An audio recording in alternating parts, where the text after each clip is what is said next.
Sejam muito bem-vindos ao Curativa Podcast. Aqui você encontra conteúdo educativo em saúde, sempre baseado em evidências mais recentes para oferecer conhecimento atualizado e de qualidade. É importante deixar claro que este podcast tem finalidade exclusivamente de educação, informação e reflexão. Os conteúdos apresentados não devem ser utilizados isoladamente para diagnóstico, tratamento, cura ou prevenção de quaisquer doenças ou condições. E as opiniões expressas aqui são exclusivas dos participantes e não representam posição oficial de instituições, organizações ou serviços de saúde. Em resumo, esse podcast não substitui o julgamento clínico profissional. Sempre consulte fontes confiáveis, revise as evidências mais recentes e use seu senso crítico na prática médica.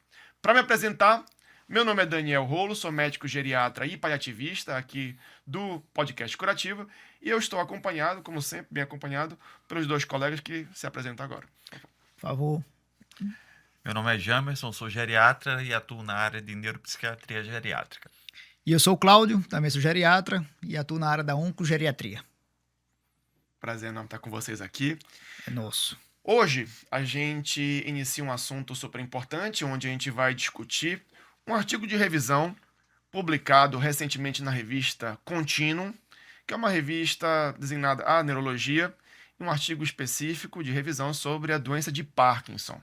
Então a gente traz aqui para vocês um caso clínico para iniciar essa discussão. Todos preparados? Simbora. Então vamos nessa. Então vamos começar com o caso clínico do seu Antônio, um paciente de 62 anos, professor de história, aposentado, que procura atendimento acompanhado de sua filha, que foi a primeira a perceber algo diferente no pai, quando ela veio para visitar.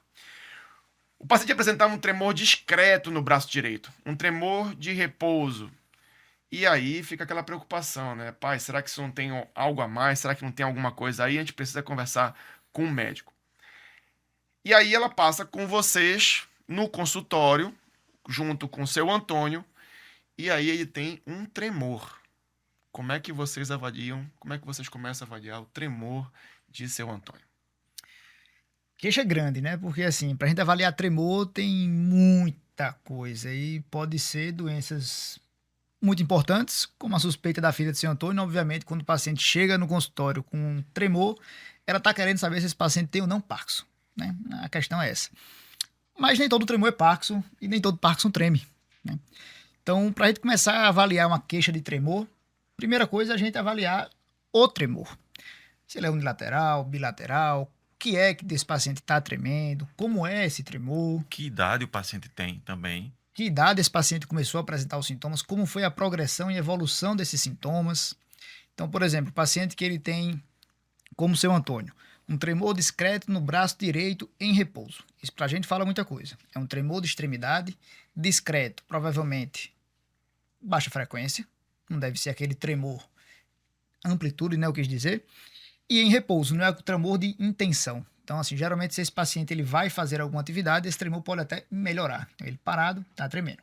Isso são algumas nuances que nos apontam para um diagnóstico que ela está pensando, que pode ser Parkinson. O que é que você acha que a gente precisa avaliar mais, James, no paciente com tremores? Eu acho que precisa avaliar também se tem, além do tremor, algum outro sintoma. Se tem história de quedas, se tem história de alteração de comportamento, se tem histórias de comprometimento cognitivo e, especialmente, chamando a atenção para histórico familiar também. Se tem algum caso na família de alguma doença rara, grave, primeiro grau. Perfeito, Diga lá. perfeito. Então, o paciente chega com tremor, vocês avaliam essa primeira parte, a parte inicial. É um tremor de repouso no braço direito, mas também na consulta o paciente relata uma lentidão para realizar tarefas simples, uma rigidez que você percebe nesses braços quando ele caminha, já não movimenta os braços de uma maneira fluida, como a gente espera de um paciente saudável. A esposa acrescenta que ele anda mais devagar, com passos curtos, aquele paciente que sempre foi um paciente dinâmico, que quando caminhava todo mundo tinha que correr atrás dele, mas nos últimos tempos já não era mais assim, já tinha essa dificuldade realmente e apresentava até dificuldade para se virar na cama em algumas situações, né? Então, nessa consulta também, a esposa relata que é um paciente que já tem uma dificuldade no sono. Ele costuma realmente se movimentar bastante e chega a chutar ela. Teve uma vez até que ele gritou gol à noite.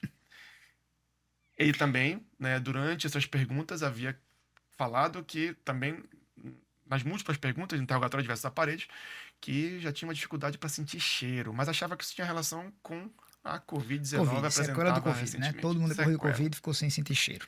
E aí, o que é que vocês acham desses sintomas apresentados pelo paciente?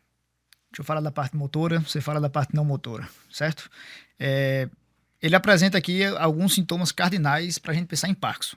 Primeiro, critério diagnóstico para Parkinson, a gente não deve levar em consideração apenas o tremor. O diagnóstico que deve ser central na investigação é a bradicinesia. Então, bradicinesia mais alguns outros sintomas, que aí vem tremor, rigidez muscular ou instabilidade, alteração de marcha, na verdade, não necessariamente a presença de quedas. Esse paciente ele tem a bradicinesia, provavelmente uma rigidez também, sinal que a gente pode observar nesse paciente, quando ele está caminhando, por exemplo, um dos braços balança mais do que o outro, né? Então, às vezes a família nota que, gente, está andando meio estranho, meu pai, porque o braço de um lado balança normal, o outro lado está mais enrijecido, ou está com um movimento mais curto. Quando esse paciente vai se virar em pé, ele vira mais devagar. Quando você pede para ele pegar uma caneca, ele vai mais devagar até aquele movimento. Tudo isso vai indicando para a gente uma bradicinesia e o paciente também mais enrijecido, né, da rigidez muscular. Parece que o seu Antônio apresenta esses sintomas. E ele tem os sintomas que fogem da parte do movimento, que Parkinson também não é uma doença só de tremor ou de parte de movimento. A gente tem outros componentes da saúde que também são afetados por essa doença. Por favor, Jameson. Existem sintomas que são os sintomas precoces da doença, né? Que falam a favor da doença de Parkinson. No nosso paciente, no caso, tem a perda do olfato e do gosto, né? O paciente começa a reclamar disso. Também podem aparecer alterações intestinais, né?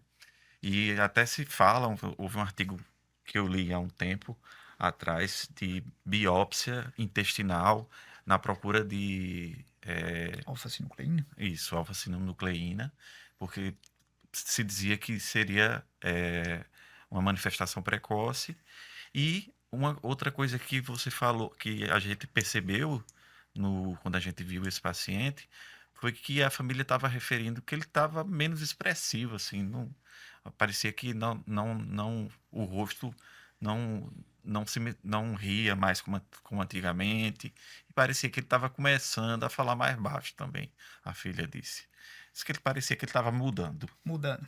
Agora deixa eu perguntar para Daniel, para ele falar da gente dessa questão do sono, né, desse paciente, que é uma alteração bem importante, presente com certa frequência nos pacientes e que às vezes acaba casamento, viu? Porque isso atrapalha muito a vida de quem está dormindo lá desse paciente. Ele chuta mesmo, às vezes dá um murro no paciente, na acompanhante, né? Ou no acompanhante. Explica pra gente aí, Daniel, por favor, essa questão do sono do paciente com Parkinson. Isso é junto com sintomas como constipação e perda do olfato, a alteração do sono REM é uma alteração que pode estar presente até 10 anos antes do diagnóstico oficial da doença de Parkinson. E essa alteração do sono REM se manifesta muitas vezes nesses movimentos, que são movimentos com certo propósito, ou quando o paciente desenvolve o sono REM, que é o sono onde ele movimenta os olhos, né, que tem esse rapid eye movement, movimentos rápidos dos olhos, e é quando o paciente manifesta certos movimentos que podem até machucar o parceiro. Então, sempre ficar atento nesses sintomas que acontecem e a gente não tem, às vezes, não tem muita explicação, considera que não, isso aí é uma coisa para a gente poder observar, isso aí é do Covid, essa mudança da constipação muitas vezes gera, por exemplo, uma colonoscopia que vem normal, não é nada, mas é algo para tentar, no contexto múltiplo das coisas, um fator prodrômico para a evolução para a doença de Parkinson. Acho que até a gente pode fazer até regredir um pouco mais, lembrar aqui quais são os fatores, os sintomas cardeais do Parkinson, só para resumir aqui. Parkinson, ele não é uma doença que em todo paciente desenvolve tremor, é uma situação onde consta nos livros de neurologia e clínica médica na seção de bradicinesia. Então, o sintoma principal do Parkinson é a bradicinesia, que pode ter tremor ou não, que tem rigidez ou não, e que pode ter alteração de equilíbrio ou não. Alguns consensos até nem colocam alteração de equilíbrio como um sintoma mais Cardinal, importante, né? É uma situação onde esses sintomas prodrômicos eles podem ou não estar presentes, como assim como outros sintomas não motores aqui que a gente conversou um pouquinho aqui, só para a gente poder fechar essa situação. E aí, ele tem um parkinsonismo, isso é fato. Ele tem um parkinsonismo, que está claro. Como é que a gente faz esse processo diagnóstico a partir do quadro clínico de seu Antônio? Esse artigo propõe um algoritmo de investigação bem interessante, né? Começando pela história clínica, a exploração através de exames não é muito rica no diagnóstico, mas a presença dessas alterações, dessas primeiras alterações que nós já falamos, alteração do sono REM, alterações de comportamento, sem a presença de algumas doenças que também dão tremor. Assim, Parkinsonismo é um guarda-chuva. Dentro existem várias outras doenças que mimetizam a doença de Parkinson, mas a doença de Parkinson é a mais prevalente dentre esses parkinsonismos, que está dentro de outro grupo de doenças que são as ataxias, né? Os distúrbios de movimento, quer dizer.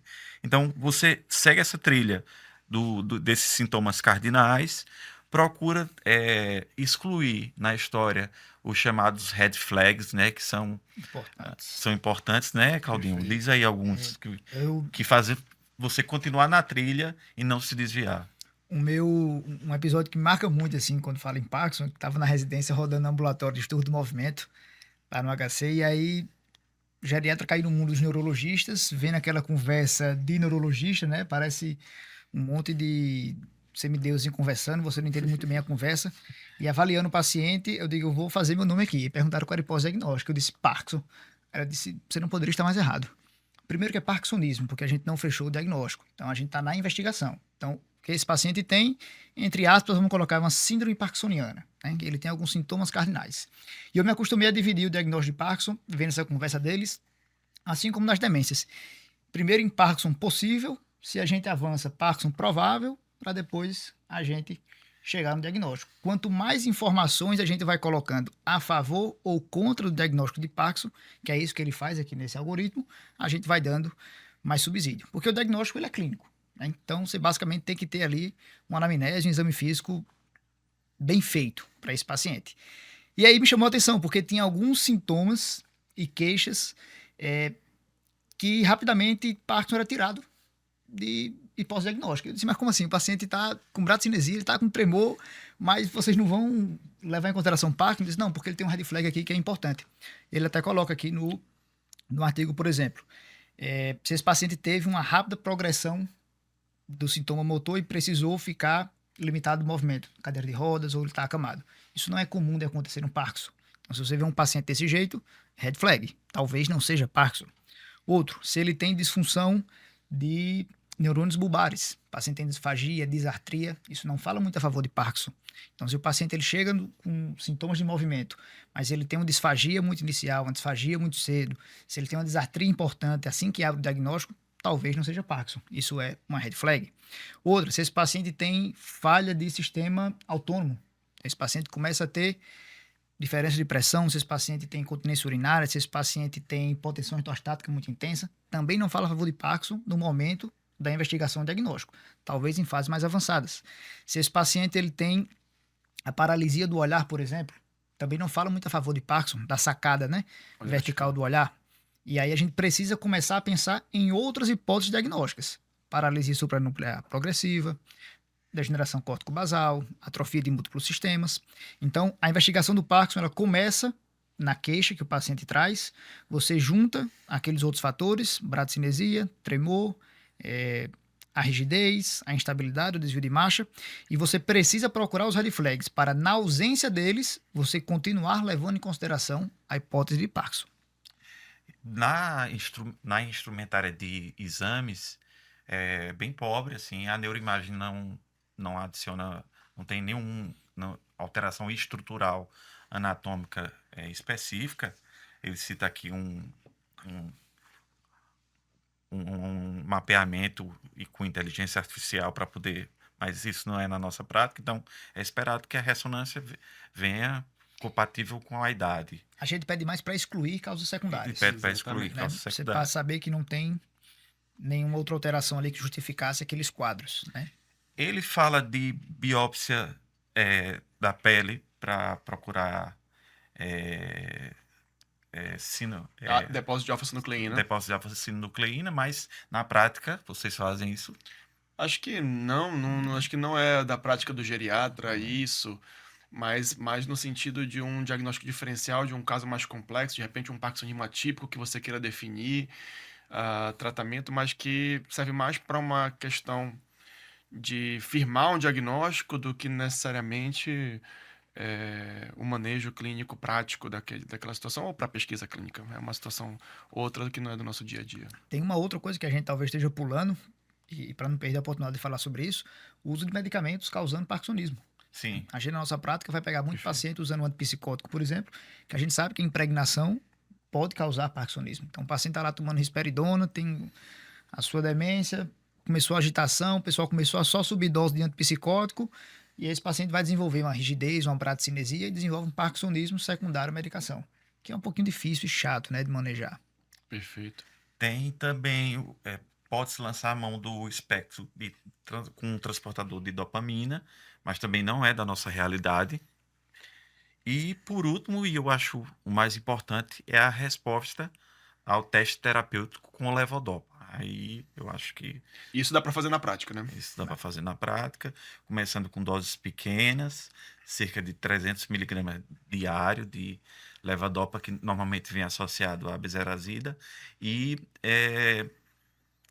a resposta, uma boa resposta à levodopa é um bom indicador que realmente se trata de doença de Parkinson. Aí eu queria fazer uma pergunta a vocês. Dessas síndromes dos red flags, quais vocês já deram diagnóstico de uma dessas outras?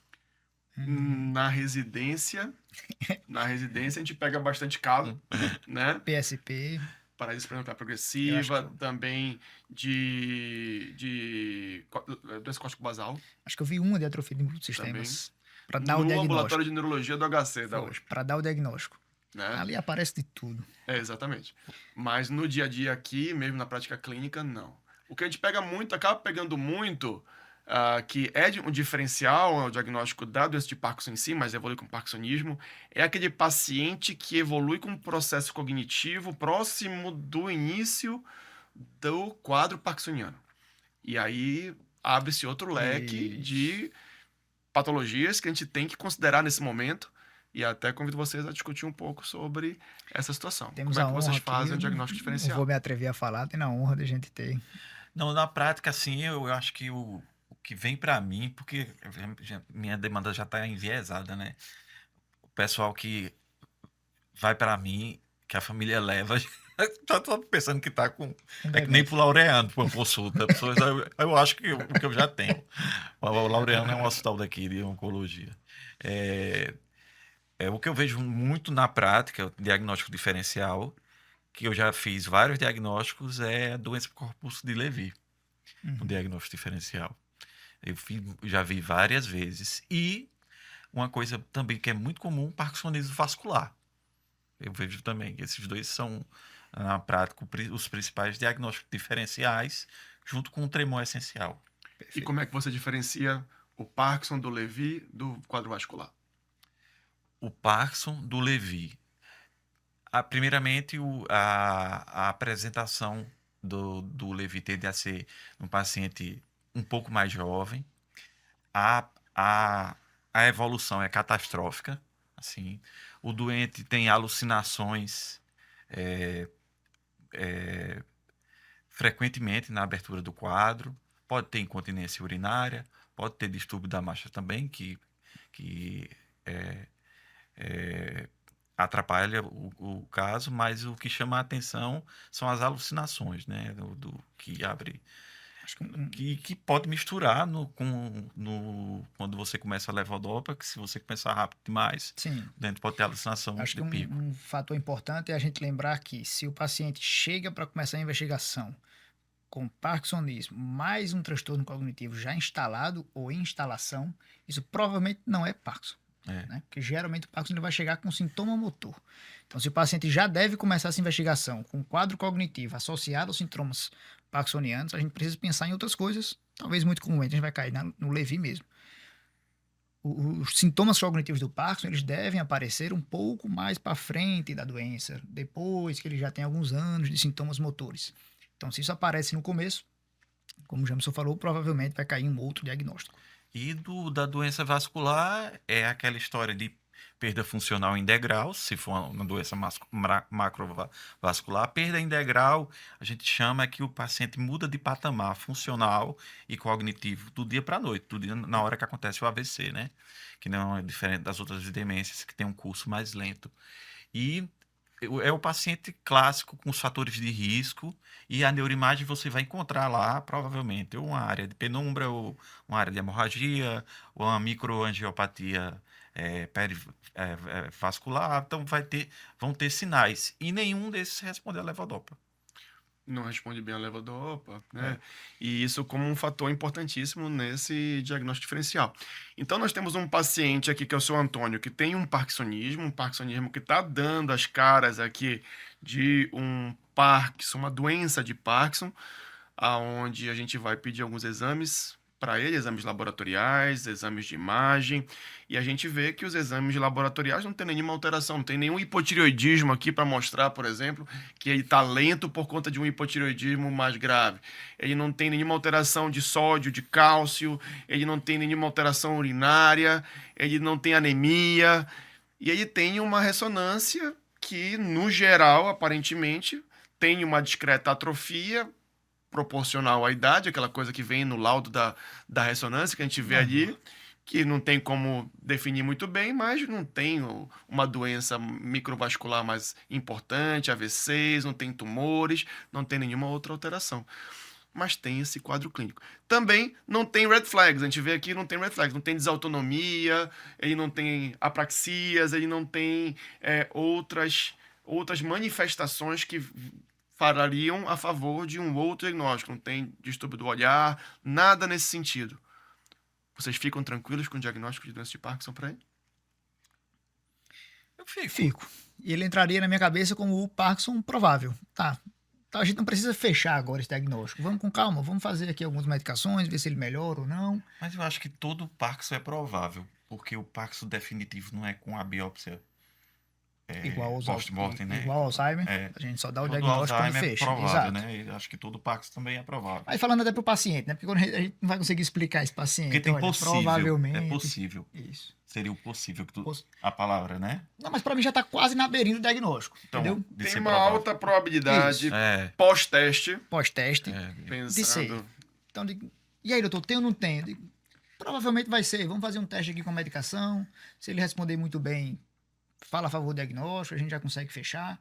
Mas eu já estaria confortável se a família me pedisse um sim ou não e dizer que sim, esse paciente ele tem um diagnóstico aí de Parkinson. Então, para falar um pouco de Parkinson como uma doença neurodegenerativa, né, que está relacionado à redução dos neurônios dopaminérgicos na substância negra, né, e essa redução da via dopaminérgica, ela está relacionada a sintomas motores, mas lembrando que a via dopaminérgica ela não atende só por sintomas motores. Eu tenho várias vias dopaminérgicas que vão levar a um processo que a gente tem que ter muito cuidado quando a gente vai pensar em tratamento. Sim. A via nigrostriatal, que está relacionada a Parkinson, a mesonímica, que está relacionada a questões de prazer, de jogo e tudo mais. A mesocortical, que está relacionada às esquizofrenias, e também a tuberoinfundibular, que está relacionado à prolactina, a questões hormonais, que também a gente tem que atentar para isso.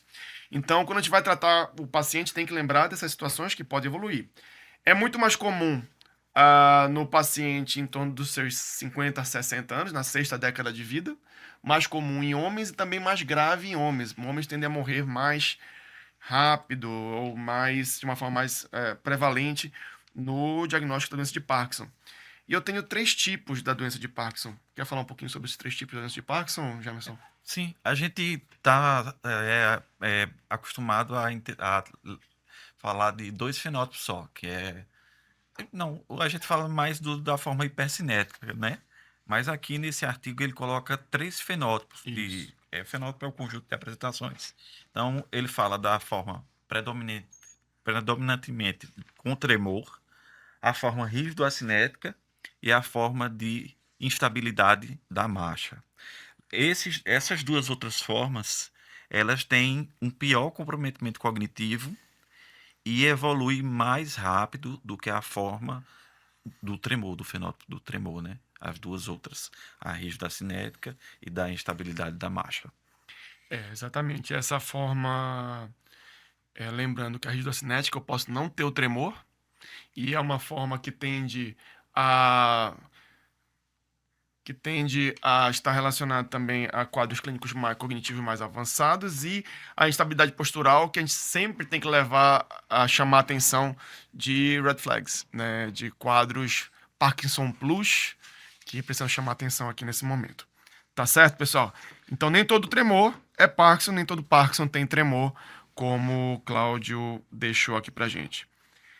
Então, a partir disso, Jamerson, temos um paciente com diagnóstico provável, um diagnóstico que a gente está tranquilo de iniciar tratamento. Como é que você imagina o tratamento, o manejo inicial desse quadro? Fizeram aquele estudo, né, de tentar iniciar, em vez de usar logo a levodopa, entrar com outra classe de droga, né, que era... O LIP. Isso. Mas o estudo mostrou que após 5 anos não havia diferença, né?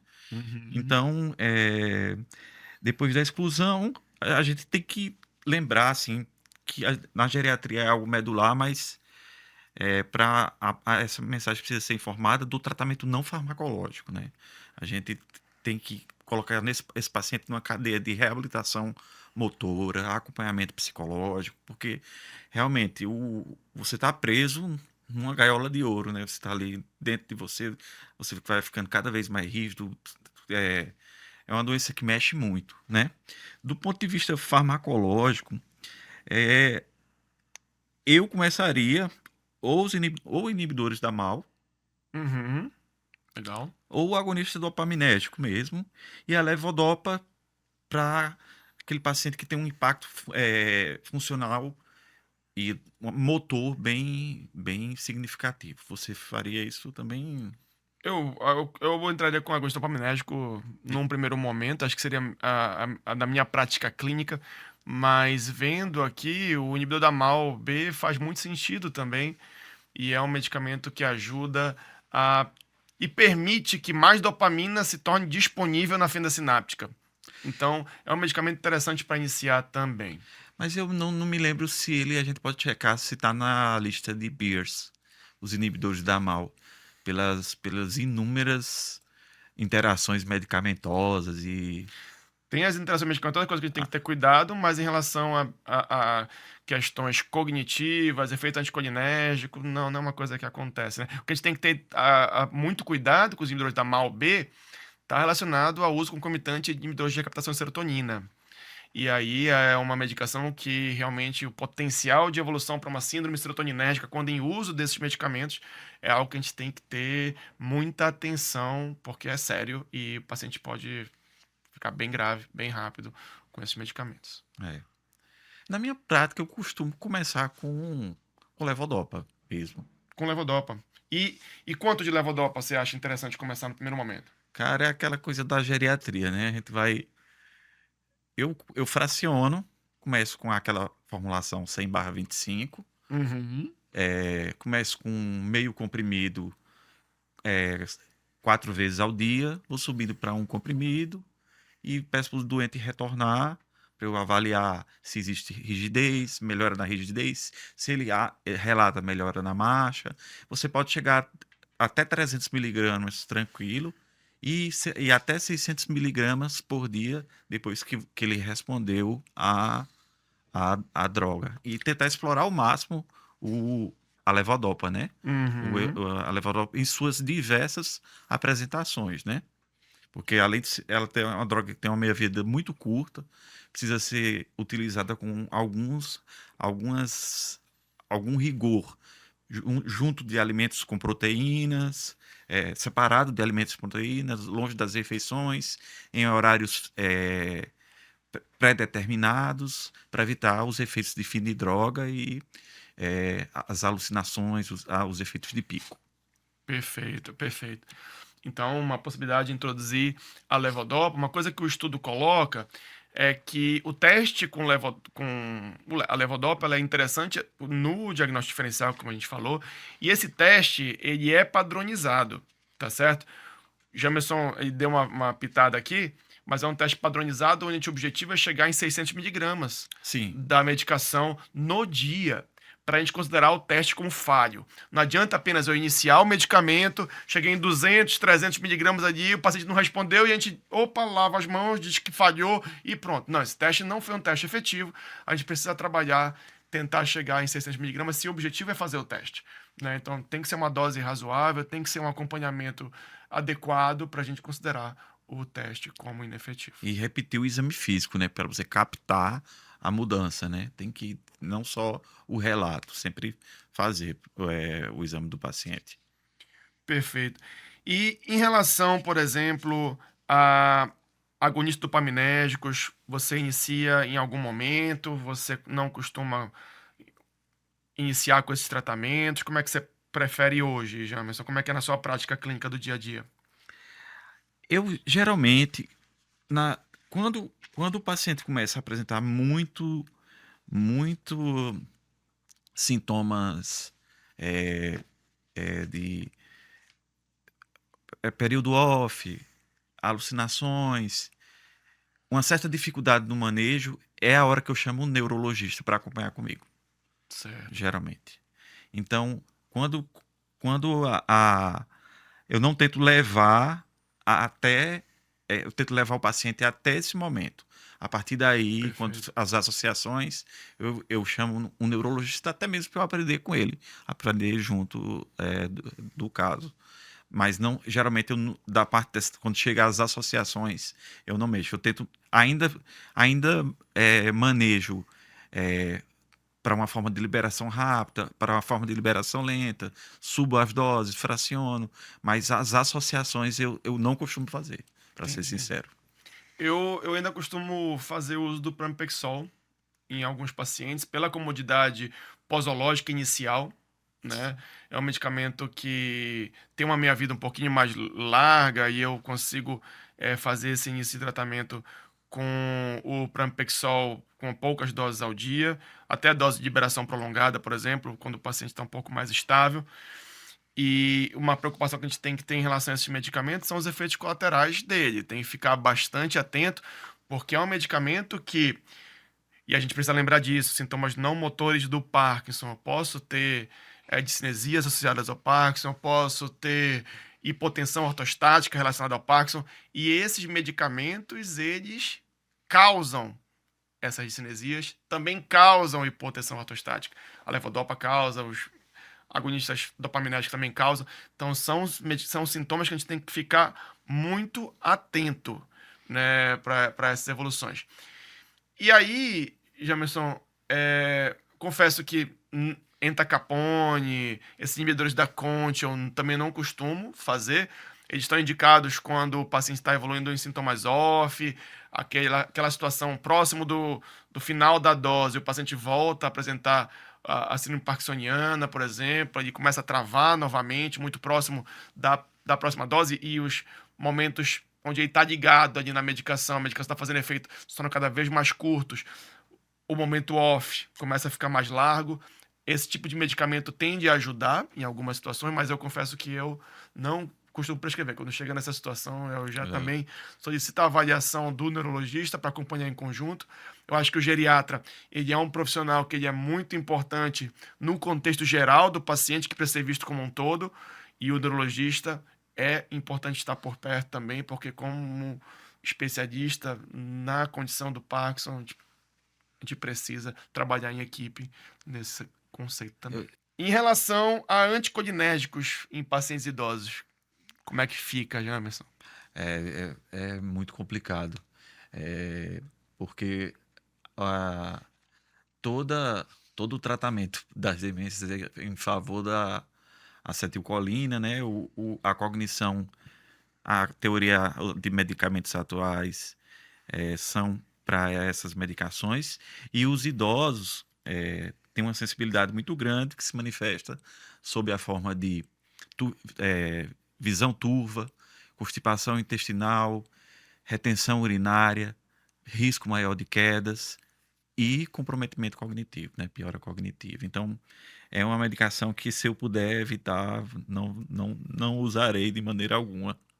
É uma medicação que, como geriatra, incomoda no âmago o biperideno quando está prescrito ali. Eu entendo demais o neurologista quando prescreve, que ele está pensando no alívio do sintoma parkinsoniano com o mínimo de efeitos neurológicos relacionados a sintomas motores e de cinesias e tudo mais. É um medicamento de fácil prescrição, é fácil tomada, mas realmente tem todos esses efeitos colaterais que na população geriátrica chama atenção. De repente, se eu tenho um parkinsonismo num paciente mais jovem, inicial, eu não me incomodo tanto de ver o biperideno ali. Mas quando o paciente já está com seus 70, O idoso 80 robusto, anos. né? Mas O idoso robusto que já prescreveu ali, mas é algo que tem que ficar muito de olho, porque geralmente o idoso também não está só com biperideno como anticolinérgico.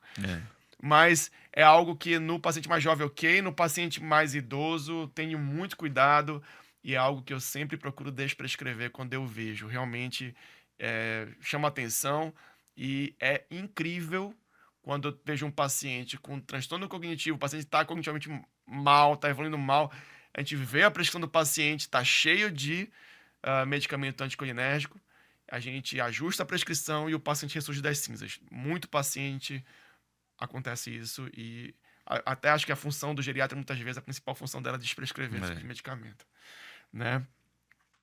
E aí, tudo bem, então a gente começou com a levodopa, ou então começou com agonista dopaminérgico, esse paciente respondeu inicialmente de uma maneira adequada, né?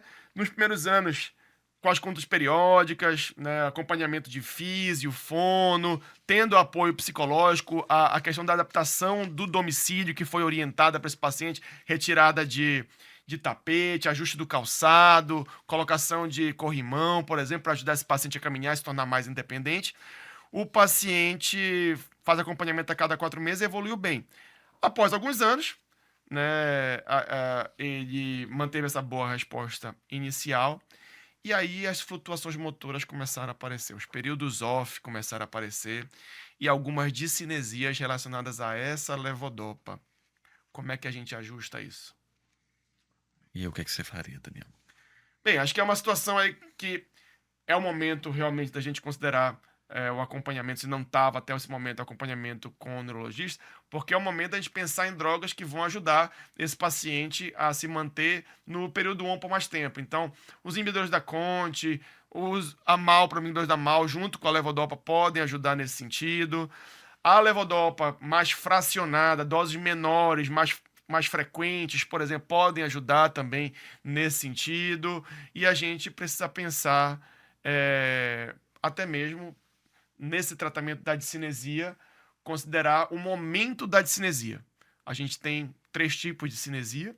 Uma discinesia que está associada ao pico de dose dessa levodopa, ou uma discinesia que está relacionada ao momento em que a concentração sérica está caindo dessa levodopa, ou aquela discinesia bifásicas, onde o paciente não está nem no pico. Antes do pico ele tem discinesia e depois, quando está caindo novamente, ele tem discinesia. Então essas relações elas vão ser importantes para a gente, porque se é uma discinesia de pico, eu eventualmente tenho que reduzir um pouco mais essa dose. Se é uma discinesia do período do wearing off, que os americanos chamam, né, quando essa medicação está indo embora, eu tenho que tentar trabalhar uma medicação que ajude a manter essa dopamina por mais tempo ali. Que é o que tu fala. Da que Conte, da MAL, por exemplo. E acho tu que isso usa ajuda. o Pramipexol, né? Na tua prática. Eu uso num quadro inicial. O paciente mais avançado, no Parkinson, por exemplo, aí já é uma coisa que muitas vezes o Pramipexol eu já tento manter mais a levodopa mesmo, né? E eventualmente até a própria amantadina pode ser utilizada com menos evidência, mas é uma medicação que pode ser indicada. Alguma coisa diferente você E também agora pratica? tem a rotigotina, né? Que é o agonista dopaminérgico sob a forma de adesivo, pode ser uma alternativa. Ajuda bastante, ainda mais o paciente que tem parkinsonismo, que tem dificuldade de deglutição, né? Então, Então já está disponível, é um adesivo, usa uma vez ao dia e pode ser uma alternativa para esses períodos também, né? perfeito, perfeito. E aí esse paciente evolui, né? Ele progride e após alguns anos de evolução, esses sintomas aí se tornam um pouco mais refratários, as flutuações motoras elas progridem e aí a gente precisa discutir próximos passos para esse paciente, que ainda tem uma cognição razoavelmente preservada. Como é que você lidaria com esse momento, Jamerson? Diante de toda doença grave e ameaçadora à vida, eu tentaria falar de cuidados paliativos enquanto ele decide estar com cognição preservada, né? E, é, e sempre lembrar disso, sempre lembrar, porque as respostas são muito variáveis, né? Sim, A questão falar da doença, falar das coisas, de tudo que envolve. E é, a, a parte da evolução da doença, é, ficar atento principalmente a quedas, né? Lembrar que enquanto esse paciente andar, vale a pena fazer densitometria óssea para fortalecer a questão da massa óssea, para evitar fraturas, é, mudanças ambientais e o acompanhamento específico. perfeito. Acho que é importante trabalhar a diretiva antecipada de vontade dele, né? Nesse momento que ele está cognitivamente bem e piorando.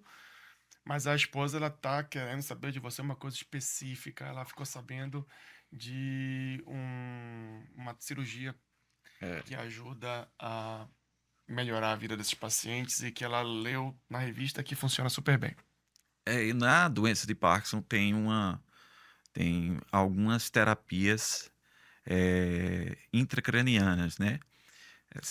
A mais difundida é o DBS, né? Que é uma estimulação das células responsáveis pelo controle motor e é feito através de uma neurocirurgia a colocação desse eletrodo, e está mais indicado, e o paciente que responde melhor são aqueles doentes em que o Parkinson começou na casa dos 50 anos e que são pacientes com a doença com muito sintoma motor, né? Muito sintoma motor.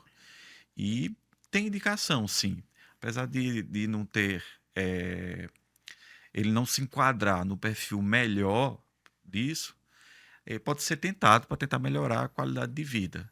É uma cirurgia relativamente segura. Eu tenho pacientes com Uhum. eu tenho uns 5 pacientes. Sim, E só tive problema sério em um deles.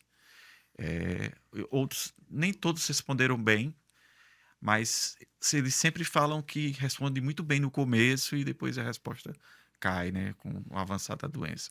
Mas aquele dos 2 anos de fase de lua de mel, que eles normalmente é o que eles falam, 2 anos de vida ganha, né? Então eu acho que vale a sim. pena. É um tratamento que ele é invasivo, mas é minimamente invasivo. Acho que tem como ser indicado da melhor maneira possível, ser realizado de uma maneira simples, até mesmo em pacientes que tenham mais outras comorbidades, por exemplo. Existem relatos de que ele entrega uma sobrevida que pode durar, uma qualidade de vida que pode durar até 15 anos. Alguns estudos mostram isso, mas é muito variável mesmo de paciente para paciente, porque ele vai ajudar no sintoma motor. Sintoma não motor, aquela apatia, aqueles sintomas neuropsiquiátricos, aquelas questões de hipótese ortostática, questões comportamentais, isso realmente ele não tende a mexer. Na verdade, ele tende até, em alguns pacientes, se né, tiver um pouco mais próximo ali, ele pode até provocar. O que você acha disso, James? Eu tenho um paciente que entrou numa cascata iatrogênica por causa disso. A área que o eletrodo é colocado fica bem perto da área do comportamento. Então, esse paciente começou a apresentar uma mudança total na despersonalização, praticamente. Ele começou a perder o controle do impulso, começou a usar drogas, fez dívidas, teve um amante, tudo que ele não fazia, ele fez depois do implante. Começou a. Aí, para controlar, foi a um psiquiatra que passou um antipsicótico e ele voltou a ter parkinsonismo agora pelo neuroléptico. Tá? Então o paciente rodou em círculos e não resolveu o problema, né? Aí eu pedi para o neurocirurgião desligar o DBS, né? Para poder tratar, mas ele já tinha fragilizado muito, já tinha caído muito nisso e o patrimônio foi-se embora. E aí já tinha feito estrago, né? Já tinha feito Mas estrago. acho que é importante lembrar que, da mesma forma que a gente prescreve, a gente desprescreve. Exatamente. Tanto para medicamento quanto para esses tratamentos que envolvem, por exemplo, no caso do Parkinson, a estimulação cerebral profunda, mas eu tenho tantos outros que eu posso, por exemplo, o marca-passo cardíaco, Isso. o CDI cardíaco, eu tenho tantas outras questões, a diálise no paciente nefropata, então, também foi que eu prescrevo, eu tenho que pensar no momento de desprescrever esses medicamentos, e foi o caso desse paciente também. Em média, o DBS ele costuma dar em torno de 3 a 4 horas a mais para o paciente do período ON. Então, é uma situação que é realmente interessante naqueles casos onde tem muita flutuação motora e o medicamento sozinho já não consegue mais pegar. E até mesmo eu consigo reduzir dose, do dopaminérgico até 50% dessa redução do levodopa, por exemplo. E isso mostra um controle bem interessante. Mas com todo esse cuidado que Jamerson já falou aqui. Esse paciente então evolui bem, ele melhora do quadro clínico dele e as flutuações motoras melhoram, mas alguns anos depois esse paciente retorna, já se o Antônio retorna, a gente percebe que a cognição dele já não está mais tão boa. O MoCA, que sempre foi bom, começa a apresentar redução de 22 para 20, começa a mostrar ali que está tendo alguma outra alteração, e aí como é que a gente lida com esse sintoma, Jamerson? É importante saber que os pacientes com doença de Parkinson podem ter Alzheimer também. E é importante saber também que existe a demência pela doença de Parkinson, né? A diferença da demência da doença de Parkinson para outra é que os sintomas motores surgem e alguns anos depois, geralmente uma década, surge o comprometimento cognitivo e provavelmente esse é devido ao Parkinson. É, é, é uma demência que não responde bem às medicações tradicionais usadas no tratamento da doença de Alzheimer e o que a gente mais utiliza para ele e que mais incomoda não é o comprometimento cognitivo per si, mas também o comprometimento neuropsiquiátrico como um todo, né? Então, as alucinações, a Questão comportamental que a gente não pode prescrever o neuroléptico. A gente tem alguns neurolépticos de preferência. sim, as alucinações são muito comuns no Parkinson, mas lembrar que o principal efeito dos neurolépticos depois da sedação é uma síndrome parkinsoniana, é uma rigidez. Então, nesses casos, as alucinações, é a clozapina. Porque a quetiapina não é boa para alucinação. Se você quiser atingir uma dose antipsicótica, você tem que sedar muito o doente. É uma dose de quase 300 miligramas e você tem que usar a clozapina. A gente meio que eu inseri há pouco tempo a clozapina no meu arsenal terapêutico, assim, porque tinha medo da granulocitose, né? Mas comecei a usar e é muito incisiva, assim, do ponto de vista. E para o Parkinson ela é ideal, porque não piora os sintomas do Parkinson. Uma coisa que eu queria falar também, Daniel, sobre comportamento e doença, é que no começo da doença, Você tem que saber um pouco da personalidade e do comportamento do paciente prévio ao diagnóstico. Pessoas que têm uma personalidade mais impulsiva, que têm relacionamento com jogos, apostas, etc., podem ter esses sintomas piorados. Ele pode ter um controle de impulso com a introdução dos agonistas dopaminérgicos, né? Que os mais famosos é o pramipexol e esse rotigotina que eu falei, que é o adesivo. Então, o paciente pode abrir um quadro de compulsão, de gastos, de jogos, Uhum. e que é causado pela medicação. Ação na via mesolímbica da dopamina, né? Como a gente conversou um pouco mais cedo. Isso a gente tem que ter muita atenção. E aí acontecem efeitos colaterais relacionados a essa questão. Eu posso ter isso e eu posso ter também problemas na retirada rápida do medicamento, porque eu tenho um problema quando eu inicio, o paciente começa a desenvolver, também não posso me desesperar e suspender de uma vez, porque nesse sentido eu posso levar o paciente a desenvolver um quadro de uma síndrome de retirada da medicação que também é grave. Leva a agitação, leva a uma questão compulsiva em relação à medicação também, e que tem que ser levado em consideração e com cuidado. E uma coisa assim, no Parkinson, que é interessante com o tempo, é a perda dos sinais de expressão pela hipomimia facial, né? Você tende a perder essas linhas, as rugas da testa pela face congelada, e ele tende a ter, não se sabe o mecanismo, um aumento da secreção seborreica na região da testa. Às vezes eu vejo um paciente assim Muito sentado e eu consigo perceber por isso, e isso aqui mais brilhante. E é muito comum no paciente que tem parkinsonismo em geral. O Levi também costuma desenvolver bastante isso, né? Mas é um paciente que você consegue fazer até um diagnóstico, de uma certa forma, através da dermatite seborreica, da caspa que o paciente desenvolve, que merece tratamento. A gente não pode esquecer disso. Verdade, Emerson. E, assim, em relação à questão cognitiva, o que a gente tem de evidência na literatura é em relação ao uso da rivastigmina. A gente não tem tanta evidência no uso da donepezila ou galantamina e muito menos da memantina. Então, o que a gente tem de evidência para Parkinson, e é por isso que é importante fazer um diagnóstico diferencial para a avaliação do tratamento. Eu acredito que nos próximos anos a disponibilização dos biomarcadores para a demência de Alzheimer, elas vão dar um ganho diagnóstico, né, nesse arsenal diagnóstico que a gente tem, até mesmo para definir o uso desses medicamentos. Em situações medicamentosas, também falando de medicamento, de paciente com alteração do sono REM, é o único momento na geriatria onde, um dos poucos momentos na geriatria, quer dizer, onde benzodiazepínico faz sentido, né?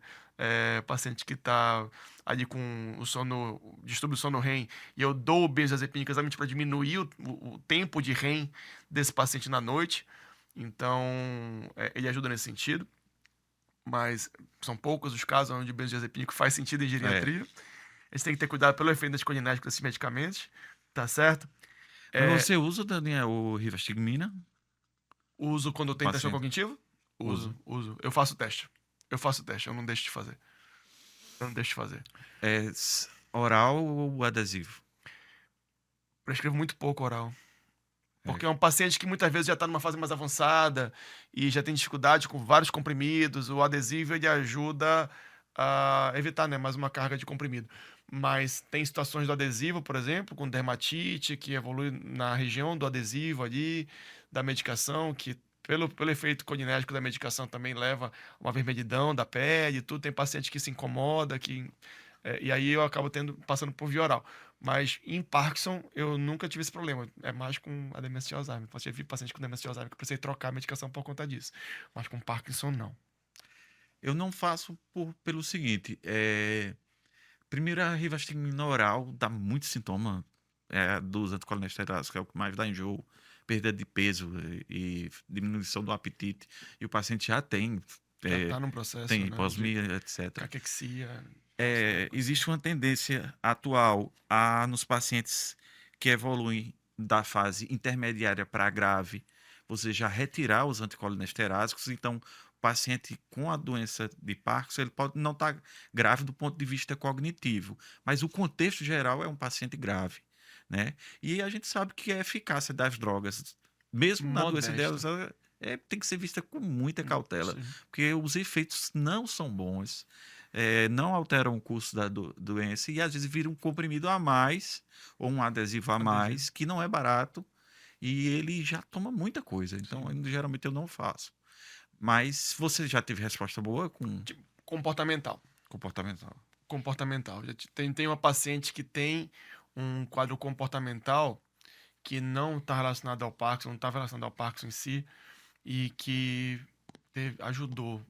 Não como a única droga, porque também eu mexi em muita coisa nela, mas foi uma das questões que eu bati o pé, que eu achava que seria interessante, e a paciente melhorou, e até o momento os sintomas estão bem mais controlados com o ajuste medicamentoso. Já tem alguns anos que ela está tomando, está fazendo uso desses medicamentos, eu não suspendi.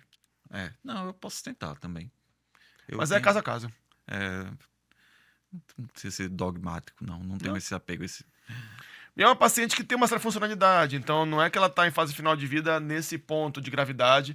Ela tem uma funcionalidade, tem a neta, que ela vê, que ela interage, que ela, né? Então, constrói memórias. Então, não é aquela paciente também no sentido de suspender completamente e entender que está em fase final de vida. Também não chega a ser esse o momento. Mas seu Antônio chega. Seu Antônio chega nesse momento, ele começa a evoluir depois de vários anos da condição. Ele realmente se torna um paciente mais acamado, um paciente mais dependente, um paciente que na sua disfagia já tem uma alimentação mais dedicada, já tem mais momentos off do que on. A família pergunta em relação a como proceder agora. E a gente volta para aquela diretiva antecipada que ele comentou lá atrás, para ele quando ele estava cognitivamente bem, aonde ele falava que realmente para ele o grande objetivo da vida dele era interagir com a família, era poder passar valores, era poder conversar, era poder assistir o jogo do Flamengo dele e comentar, interagir com essa família. Coisa que hoje a família entende que já não consegue mais desenvolver esse processo, que internações, medidas artificiais para manutenção da vida, incluindo até mesmo sonda nasointeral, já não fazem mais tanto sentido para ele, e a família mantém ele em dieta via oral para conforto. Alguma ressalva desse momento, Jamerson? Não, esse assim, as doenças neurodegenerativas, elas funcionam como se fosse uma casa com várias portas e um mesmo final, né? No final eles estão acamados, sarcopênicos, disfágicos, Em síndrome de mobilidade. síndrome de imobilidade, né? Então eu acho que tem que lembrar os valores dele para as escolhas e o que vai ser feito. Mais suporte. Tem família que não consegue, não pode cuidar de um paciente que demanda tanto, pensar nas instituições de longa permanência de idosos. Não é asilo, não é jogar a pessoa, não é se livrar do paciente, é dar a ele um suporte mais completo e um apoio da família, assim, nessa hora. Se existe alguém sobrecarregado, é porque deve existir alguém que está fazendo pouco. Então, tem que dividir a carga, chamar a família, reunir e conversar. Perfeito. Lembrando que é um paciente que sente dor, né?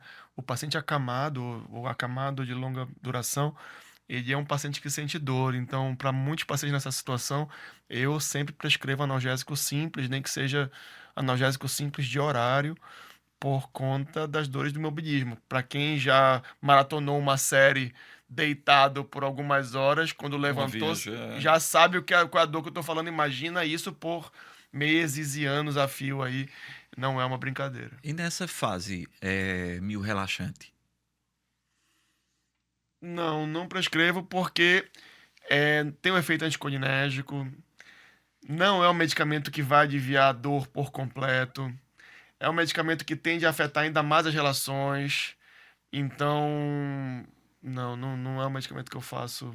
Eu não faço também, não. Eu trato com analgesia simples mesmo, até porque posologia é em gotas de pirona. E eu acho que o Exato. americano só usa paracetamol, porque ele nunca provou Andipirona. O lobby lá é pesado, né? E assim, é lembrar que, por exemplo, paciente que tem o quadro de Parkinson, aí tem dificuldade de engolir. Poxa, não consegue fazer tanta coisa via oral, eu tenho medicamento analgésico supositório. Então não tenho por que insistir no via oral, ou não, agora tem que passar uma sonda, ou agora tem que fazer parenteral. Eu posso fazer medicamento supositório que tem uma boa ação, que funciona muito bem e que ajuda a trazer mais conforto para esse paciente também. Quais são em supositório? É de pirona. Dipirona mesmo, por exemplo, funciona super bem. Manda manipular ou já tem ela, né, na farmácia mesmo? Tem na farmácia, tenho pacientes que usam e funciona super bem, Jamerson. É uma dica interessante. Claro, eu não me toquei nisso. Não me toquei, Tá. eu usava supositório, basicamente constipação, né? Sim, Supositório mas de glicerina. funciona super bem. E aí, a família, ela agradece, né, esse cuidado, a filha de tanto tempo. Ela, desde o momento lá do diagnóstico que mostrou a primeira preocupação, ela acompanha todo o caso e agradece todo esse cuidado que a gente teve com o seu Antônio, mas ele vem a falecer na casa, ele vem a falecer do jeito que ele determinou que iria acontecer, entendendo que a doença de Parkinson é uma doença ameaçadora à vida, de evolução crônica inexorável, até o momento do óbito em anos ou décadas, dependendo do nível desse cuidado. Mas, eventualmente, essa situação chega, né? E a família estava super ciente disso. Com certeza, o luto deles vai ser um luto mais compensado, um luto mais adequado, com saudade, com sentimento da perda, mas sem complicações, sem sentimento de culpa exacerbado, por conta do cuidado que foi prestado. Então, nesse momento, era o quadro e o caso clínico que a gente gostaria de passar para vocês. Você tem mais algum ponto para conversar, James? Gostaria de falar sobre Parkinson? Não? A gente acho que rendeu bem hoje, foi Rendeu legal. bem. Cláudio não pôde continuar com a gente, porque tinha outros compromissos aqui para seguir, mas a gente agradece demais a presença de vocês, quem ficou aqui até o final. A gente convida vocês a acompanhar a gente nas redes sociais.